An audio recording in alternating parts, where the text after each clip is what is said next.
This is Pond Street. Look at that. They hardly even plowed it. This is Brewster Street. It goes past my my house where my driveway is. This wasn't plowed until they had an ambulance stuck here in the snow, right opposite my fence. And they had two fire trucks down here in some kind of medical emergency. And after the this massive bucket loader cleared this corner here, and they pushed the ambulance out, he went down the street, and he I think he went down this street too, because this looks fresh. This, you know, and the fire trucks were over here, two of them.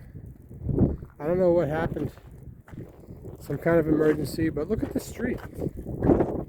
And you know, this bucket loader, they just pile all this crap up here on the sidewalk. I can't go through that.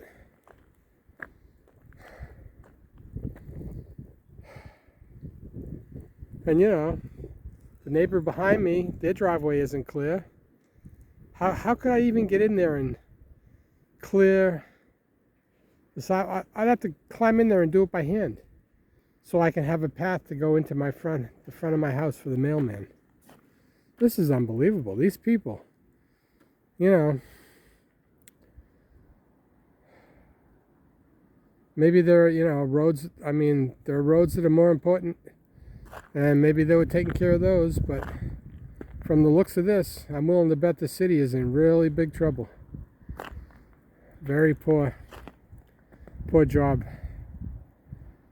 plowing the roads. This makes me think of the blizzard of '78.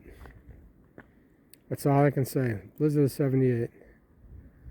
This is hard to believe. I don't know. I'm going to stop crying about it and try to shovel out my front walk and maybe do something with the sidewalk. I don't know, but I'm going to have to shovel it. I can't get the snowblower over there.